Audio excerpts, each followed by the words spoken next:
जम्मू और कश्मीर की उलमा बरादरी सोगवार है। मुफ्ती अब्दुल गनी अल अज़हरी साहब, आज उनका सहारनपुर में इंतकाल हो गया।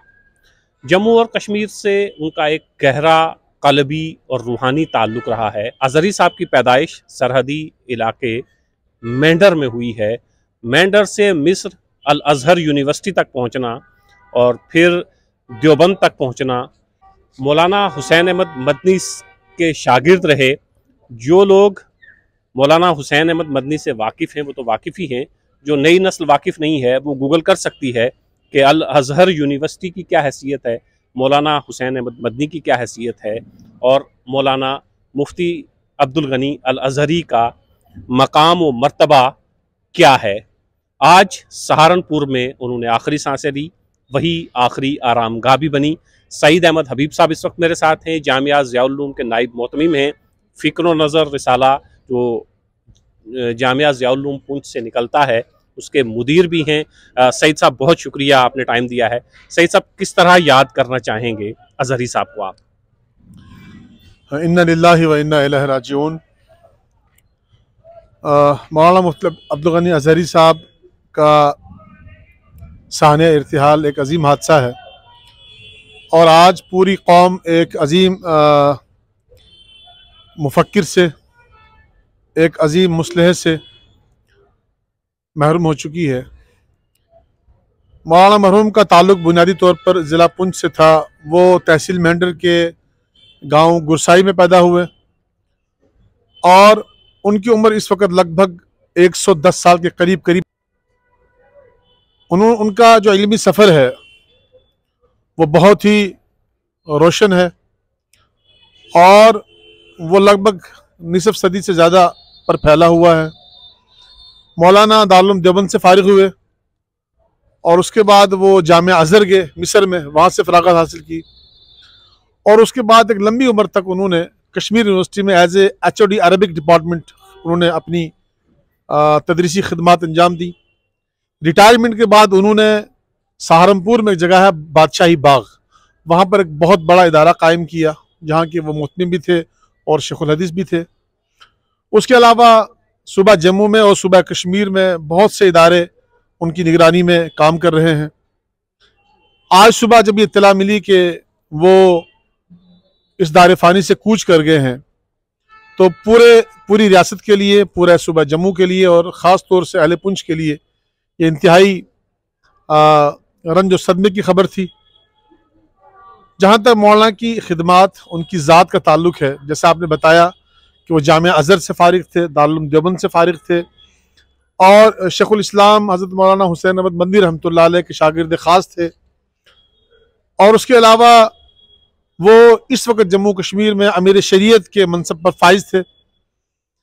आज उनका दुनिया से चले जाना तमाम इल्मी बरादरी के लिए, अहले मदारिस के लिए, उलमा के लिए, अवाम के लिए एक बहुत बड़ा सानहा है और देर तक और दूर तक उनकी खिदमात को याद किया जाता रहेगा। सईद साहब, एक चीज़ ये बताइएगा कि मेंढर जैसे सरहदी इलाके से आज से 50, 60 साल, 70 साल पहले एक शख्स जामिया अज़हर पहुंचता है, दारुल उलूम देवबंद पहुंचता है और फिर इतना बड़ा काम करता है, तो ये हमारे उस खित्ते के लिए, जो जिसको हम पीर पंजाल भी कहते हैं, हम उसमें राजौरी और पुंछ दोनों को इकट्ठा कर लेते हैं, उसके लिए, पीर पंजाल के लिए ये कितनी बड़े फ़ख्र की बात थी कि एक शख्स जो मेंढर में पैदा होता है और फिर अज़हर जाता है, दारुल उलूम देवबंद जाता है और फिर पूरे हिंदुस्तान में मदारिस के हवाले से, दीन के हवाले से कितना बड़ा काम करता है। तो ये अहलियाने पीर पंजाल के लिए कितने बड़े फ़ख्र की बात है।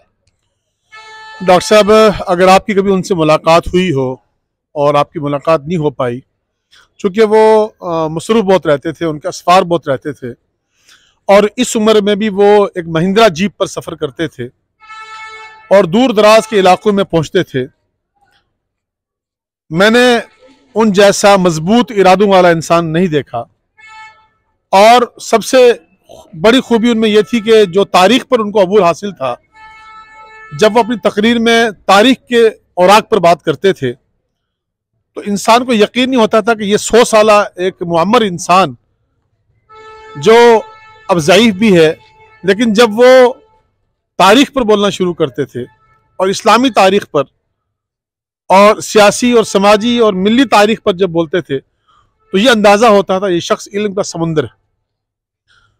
और जहाँ तक आपने बात की उनके वजूद की, उनकी खिदमात की और उनकी वजह से रियासत जम्मू और कश्मीर और खित्ता पंजाल के तारुफ की और फ़ख्र की, तो मैं समझता हूँ नई नस्ल को शायद ये मालूम नहीं है कि वो किस पाए के आलिम थे, किस कद के आलिम थे और उनकी इल्मी खिदमात क्या है। तो हमारा ये फ़र्ज़ बनता है कि ऐसे लोग, ऐसी हस्तियाँ जिनकी सारी उम्र इल्मी खिदमात में गुजरी और बेलौस इल्मी खिदमात में गुजरी, उनकी आजी, उनकी तवाज़ो लायक दीद थी। मुझे अभी 2 महीने पहले उनसे यहाँ उनका जो इदारा है जम्मू में, वहाँ हाज़िरी का मौका मिला, उनसे मुलाकात हुई। वालिद मोहतरम का तज़किरा करते हुए आबदीदा हो गए। बहुत देर तक उन्होंने मेरा हाथ थामे रखा और उन्होंने एक शिकवा ज़रूर किया, मुझसे एक शिकवा ज़रूर किया कि जम्मू कश्मीर के लोग मुझसे फ़ायदा नहीं उठा पाए। और आज जब मुझे ये पता चला कि उन्होंने अपनी आखिरी सांसें जो हैं वो सहारनपुर में ली हैं, तब मुझे ये बात न जाने क्यों मेरे जहन में आई कि उनका ये शिकवा कहीं उनको यहाँ से लेकर तो नहीं चला गया। उन्होंने मुझसे कहा कि मुझसे यूपी के लोगों ने, गुजरात के लोगों ने बहुत फैज़ उठाया, मगर जम्मू कश्मीर के लोगों ने मेरी ज़ात से फ़ायदा नहीं उठाया। और वाकई में हम लोग नाकदरे भी हैं इस मामले में। अगर देखा जाए तो इल्मी और रूहानी शख्सियात की नाकदरी में शायद हम सबसे अव्वल नंबर पर आते हैं। तो ये जुमला उन्होंने ज़रूर मुझसे कहा कि मुझे ये शिकवा रहेगा सारी उम्र, और मुझे लगता है यही शिकवा उनको जम्मू कश्मीर की धरती से उठा के सहारनपुर ले गया, जहाँ कल उनकी तदफीन होगी। अल्लाह तबारक व तआला पूरी कौम को, पूरी मिल्लत को उनके नियामत बदल अता फरमाए और उनकी खिदमात को कबूल फरमा कर अल्लाह ताला उनके दर्जात को बुलंद फरमाए और जन्नत का मुकाम आली नसीब फरमाए उनको। जो लोग मुफ्ती अब्दुल गनी अल अज़हरी साहब के काम और नाम से वाकिफ़ हैं, उनसे तो मैं कुछ नहीं कहूँगा, लेकिन नई नस्ल जो वाकिफ़ नहीं है उनसे मैं गुजारिश करूँगा कि एक बार आप गूगल पे ज़रूर जाइएगा और गूगल पे मुफ्ती अब्दुल गनी अल अज़हरी सर्च करिएगा, अल अज़हर यूनिवर्सिटी सर्च करिएगा, तब आपको पता चलेगा कि मुफ्ती अब्दुल गनी अल अज़हरी की हैसियत इल्मी दुनिया में क्या थी। सईद साहब ने जैसे फरमाया कि हम लोग, ख़ास तौर से जम्मू और कश्मीर के लोग, अपने असल हीरो को, आइडियल को पहचानने में पहली बार नहीं, अक्सर व बेशतर हम लोग नाकाम रहे हैं अपने असल आइडियल को पहचानने में, असल हीरो को पहचानने में।